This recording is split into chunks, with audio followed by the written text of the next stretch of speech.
નમસ્કાર વિદ્યાર્થી મિત્રો, પાછળના એપિસોડની અંદર આપણે વૈજ્ઞાનિક સંકેત વિશે વાત કરી હતી અને તેને અનુરૂપ તેના સરવાળા, બાદબાકી, ગુણાકાર, ભાગાકાર આપ્યા હતા. હવે આજના એપિસોડની અંદર આપણે ભણવાનું છે અર્થસૂચક અંકો. આ અર્થસૂચક અંકોનું બીજું નામ સાર્થક અંકો પણ છે. હવે તમને એવો પ્રશ્ન થશે કે ભાવિક સર, આ અર્થસૂચક અંક કહેવાય કોને? તો માની લો કે તમને એક પ્રયોગ આપવામાં આવ્યો છે અને એ પ્રયોગની અંદર તમારે કોઈ એક તમને પ્રવાહી આપવામાં આવ્યું છે. આ પ્રવાહીનું તમારે કદ માપવાનું છે. હવે માની લો કે કોઈ વિદ્યાર્થીએ આ પ્રવાહીનું કદનું માપન કર્યું અને એને જવાબ આવ્યો 5.4 મિલી. માની લો કે કોઈ વિદ્યાર્થી આ પ્રવાહીનું કદ માપે છે અને એને જવાબ આવે છે 5.4 મિલી. તો શું તમે કહી શકશો કે વિદ્યાર્થી છે એ એક્યુરેટ જ હશે, ચોક્કસ જ હશે? આપણે એમ કહી શકીએ નહીં. કદાચ કોઈ ત્રુટિ રહી ગઈ હોય, કોઈ ખામી રહી ગઈ હોય, તો આ 5.4 છે એ કદાચ 5.3 મિલી પણ હોઈ શકે અને કદાચ આ જ કદ છે એ 5.5 મિલી પણ હોઈ શકે. એનો મતલબ એમ કે વિદ્યાર્થી ચોક્કસ નથી. એનો મતલબ એવો થાય કે આ માપનમાં 0.1 પ્લસ ઓર માઈનસ જેટલી શું જોવા મળે છે? અનિશ્ચિતતા જોવા મળે છે. વિદ્યાર્થી એક્યુરેટ નથી. આવું કોઈ પણ પ્રયોગ છે તમને આપે અને આપણે એમ ન કહી શકીએ કે મેં આ માપન કર્યું છે એ જ ફિક્સ છે. કદાચ 0.1 જેટલી એમાં અનિશ્ચિતતા રહી ગઈ હોય. આમ નિશ્ચિત અને અનિશ્ચિત અંકો ભેગા મળી અને બનાવે છે અર્થસૂચક અંકો. દાખલા તરીકે આ બધા ઉદાહરણની અંદર તમે 5 જુઓ તો એ નિશ્ચિત છે અને પાછળના જે અંકો છે એ અનિશ્ચિત છે. તો નિશ્ચિત અને અનિશ્ચિત અંકો જ્યારે ભેગા થાય ત્યારે બનાવે છે અર્થસૂચક અંકો. એકદમ સિમ્પલ અને સરળ ટોપિક છે. જુદા જુદા 5 નાના નાના નિયમો છે એ આપણે સમજવાના છે અને એની પ્રેક્ટિસ કરવાની છે. હવે વિદ્યાર્થી મિત્રો, એક પછી એક નિયમ હું તમને સમજાવતો જાઉં છું.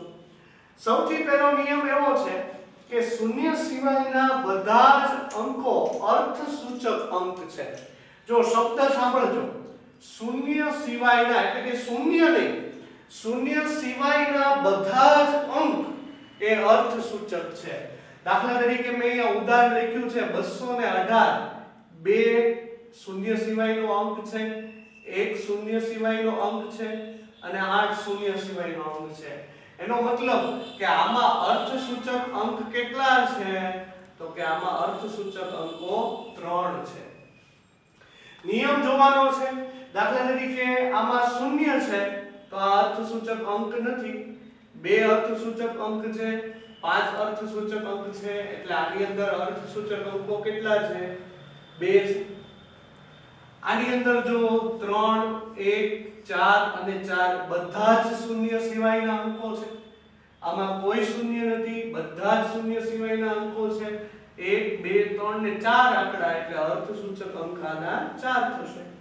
આની અંદર જો 2, 1, 2, 2 આમાંય અર્થસૂચક અંકો કેટલા થશે? 4 થશે. આમાં જો 4 અને 1 તો તમે જો 2 છે, 2 અંકો છે એટલે કે અર્થસૂચક અંક 2 થશે. આમાં 5, 3 અને 2 બધા જ શૂન્ય સિવાયના અંકો છે એટલે કે આની અંદર અર્થસૂચક અંકો થશે 3. તો આપણે નિયમ નંબર 1 ભણ્યા કે શૂન્ય સિવાયના બધા જ અંકોને શું કહેવામાં આવે છે? અર્થસૂચક અંકો તરીકે ઓળખવામાં આવે છે. હવે બીજો નિયમ આપણે જોઈએ. 2 અર્થસૂચક અંકોની વચ્ચે, શબ્દ બરોબર સાંભળજો, 2 અર્થસૂચક અંકોની વચ્ચે આવતા શૂન્ય વિચાર કરો, બે અર્થસૂચક અંક હોય એની વચ્ચે જો કોઈ શૂન્ય આવે, 0 આવે, તો એ અર્થસૂચક અંક છે.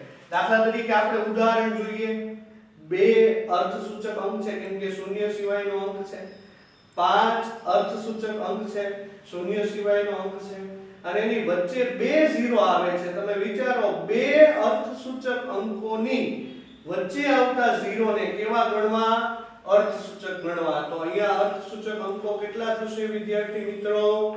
4 થશે. જો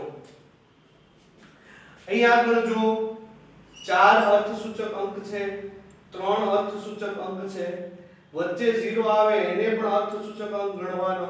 તો અહીંયા અર્થસૂચક અંકો કેટલા થશે? 3 થશે. પછીનું ઉદાહરણ, 3 અર્થસૂચક અંક છે, 8 અર્થસૂચક અંક છે, હવે એની વચ્ચે 0 આવે છે તો એ પણ અર્થસૂચક અંક છે. તો અહીંયા અર્થસૂચક અંકો કેટલા થશે? 3 થશે. પછીનું ઉદાહરણ લઈએ. 2009 બે અર્થસૂચક અંક છે, 9 અર્થસૂચક અંક છે કેમ કે શૂન્ય સિવાયના અંકોને અર્થસૂચક કહેવાય. હવે એની વચ્ચે જો કોઈ શૂન્ય આવે છે, બે અર્થસૂચકની વચ્ચે જો કોઈ શૂન્ય આવે છે તો એને અર્થસૂચક અંક ગણવો. તો આમાં અર્થસૂચક અંકો કેટલા થશે વિદ્યાર્થી મિત્રો? 4 અર્થસૂચક અંકો થશે. તો અહીંયા આગળ આપણે બે નિયમ છે એ ભણ્યા. આગળ વધીએ. નિયમ નંબર 3, દશાંશ સ્થળ પછી, જો બરોબર સાંભળજો, દશાંશ એટલે કે પોઈન્ટ, દશાંશ સ્થળ પછી આવતો અંતિમ શૂન્ય અર્થસૂચક છે. દશાંશ સ્થળ પછી આવતો શૂન્ય એ અર્થસૂચક છે. ચાલો તો આપણે ઉદાહરણ જોઈએ. ઉદાહરણમાં અહીંયા જોવો જોઈએ. બે અર્થસૂચક અંક છે, અહીંયા પોઈન્ટ એટલે દશાંશ ચિહ્ન છે, છેલ્લે આવતો શૂન્ય અર્થસૂચક છે, આ 3 અર્થસૂચક છે, અને આ જો બે અર્થસૂચકની વચ્ચે આવતા અંક પણ અર્થસૂચક કહેવાય, શૂન્ય. તમે જોયું? ઘણાને એમને એકવાર ફરીવાર સમજાવો તો જો તમને હજી એકવાર સમજાવું છું. બે અર્થસૂચક અંક છે, ત્રણેય અર્થસૂચક અંક છે. હવે નિયમ એવો છે કે દશાંશ ચિહ્ન, આ દશાંશ ચિહ્ન છે, દશાંશ ચિહ્નની અંતિમ આવતો શૂન્ય અર્થસૂચક કહેવાય. હવે આ શૂન્ય જુઓ તો બે અર્થસૂચકની વચ્ચે આવતો શૂન્ય અર્થસૂચક કહેવાય. તો આમાં અર્થસૂચક અંકો કેટલા થશે? 4 થશે. ખ્યાલ આવે છે? હવે આમાં જુઓ 3 અર્થસૂચક અંક છે, આ દશાંશ ચિહ્ન છે, છેલ્લો શૂન્ય પણ અર્થસૂચક, દશાંશ ચિહ્ન પછી અંતિમ શૂન્ય અર્થસૂચક કહેવાય. અને આ બે શૂન્યો છે એ બે અર્થસૂચક અંકોની વચ્ચે આવે છે માટે એ પણ અર્થસૂચક કહેવાય. તો ટોટલ અર્થસૂચક અંકો કેટલા થશે? 4 થશે. આ ઉદાહરણ જોઈએ. બે અર્થસૂચક અંક છે, આ દશાંશ ચિહ્ન છે, 4 અર્થસૂચક અંક છે. હવે દશાંશ ચિહ્નની અંતિમ આવતો શૂન્ય અર્થસૂચક કહેવાય. તો ટોટલ અર્થસૂચક અંકો કેટલા થશે? 3 થશે. હવેનું ઉદાહરણમાં મિત્રો ખાસ ધ્યાન આપજો. તમે જુઓ 3 અર્થસૂચક અંક છે, 8 અર્થસૂચક અંક છે, અહીંયા કોઈ દશાંશ ચિહ્ન છે જ નહીં. જુઓ 3800 છે. તો આ અર્થસૂચક અંક નો કહેવાય, આ અર્થસૂચક અંક નો કહેવાય, માટે અર્થસૂચક અંકો 2 થશે. આગળનું ઉદાહરણ આપણે જોઈએ. 1 અર્થસૂચક અંક છે, આ દશાંશ ચિહ્ન જો પોઈન્ટ છે, અંતિમ શૂન્ય અર્થસૂચક કહેવાય એવું નિયમમાં કહે છે. અને બે અર્થસૂચકોની વચ્ચે આવતો શૂન્ય અર્થસૂચક છે, બરોબર. તો ટોટલ અર્થસૂચક કેટલા છે? 3 થયા. છેલ્લું ઉદાહરણ ખાસ જોજો. 4 અર્થસૂચક અંક છે, 2 અર્થસૂચક અંક છે, અહીંયા કોઈ દશાંશ ચિહ્ન નથી એટલે કે આ શૂન્ય અર્થસૂચક નથી. તો આમાં અર્થસૂચક અંકો કેટલા થશે? 2 થશે.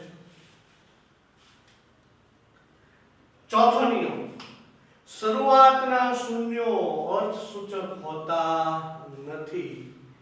હવે ચાલો જોઈએ, ચેક કરીએ શરૂઆતના શૂન્યો. આ જો શરૂઆતનું શૂન્ય છે, અર્થસૂચક નથી, આ શૂન્ય છે, અર્થસૂચક નથી, આ શરૂઆતમાં છે. જો અંતિમ હોય પાછું ગણવાનું. શરૂઆતના શૂન્ય અર્થસૂચક નથી એટલે આ અર્થસૂચક છે, આ અર્થસૂચક છે, એટલે ટોટલ અર્થસૂચક કેટલા થશે? 2 થશે. હવે જો આ અર્થસૂચક નથી, આ અર્થસૂચક નથી, આ ત્રણ અર્થસૂચક છે તો અર્થસૂચક અંક કેટલા થશે? 1 થશે. હવે જો જોઈ 0 અર્થસૂચક નથી, આ અર્થસૂચક નથી, આ અર્થસૂચક નથી, આ બંને અર્થસૂચક છે એટલે તમે જો કે આ બે અર્થસૂચક અંક થઈ ગયા. હવે ખાસ આ ઉદાહરણ ઉપર નજર કરજો. ઘણી વખત એક્ઝામ ની અંદર તમને આવા ઉદાહરણો છે એ આપી શકે. જોજો 0 શરૂઆતમાં છે અર્થસૂચક નથી, એક અર્થસૂચક છે, દશાંશ ચિહ્નની અંતે આવતો શૂન્ય અર્થસૂચક છે અને બે અર્થસૂચક અંકોની વચ્ચે આવતો શૂન્ય અર્થસૂચક છે. તો કેટલા અર્થસૂચકો થયા? 4 અર્થસૂચકો થયા. ખાસ આ ઉદાહરણ જોતા જજો. પછીનો નિયમ આવો છે કે 10 ની ઘાતમાં આવતું પદ એ અર્થસૂચક હોતું નથી. એનો મતલબ એમ કે જેટલા જેટલા પદ આવા 10 ની ઘાતમાં આવે એને આપણે જોવાના જ નથી. તમે જો એને આપણે જોવાના જ નથી, સાઈડમાં રાખી મૂકવાના છે. જેટલા પદ આવા 10 ની ઘાતમાં આવે એને આપણે સાઈડમાં રાખી મૂકવાના છે. તો ચાલો જોઈએ 3.6 તો બે અર્થસૂચક અંકો થયા, પછી 6, પછી આ દશાંશ ચિહ્ન છે, પછી આ બંને અર્થસૂચકો, આ વચ્ચે આવતો શૂન્ય અર્થસૂચક છે. તો આમાં અર્થસૂચક અંકો કેટલા થશે મિત્રો? 4 થશે. જો જોઈએ વચ્ચે આવતો શૂન્યને ગણવાનો.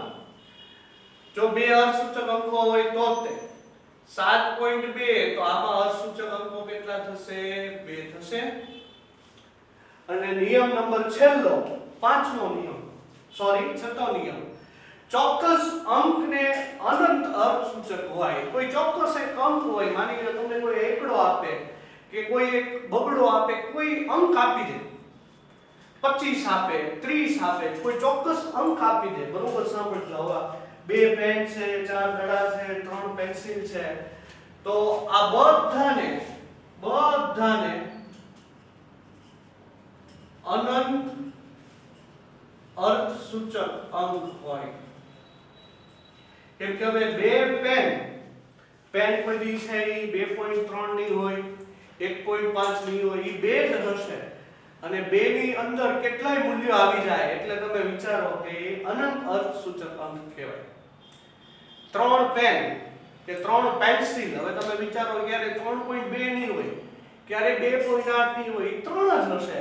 એટલે કે કોઈ એક અંક આપ્યો હોય, ચોક્કસ અંક 1 થી 9, તો એની અંદર અનંત અર્થસૂચક અંકો રહેલા છે. તો વિદ્યાર્થી મિત્રો, આજે આપણે અર્થસૂચક અંકો અને એ કઈ રીતે શોધવાના એની મેં તમને પ્રેક્ટિસ કરાવી, એના રૂલ્સ આપણે ભણ્યા. આશા રાખું છું કે તમને રૂલ્સ સમજાણા હશે. ફરી મળીશું નવા એપિસોડની અંદર. Okay, thank you.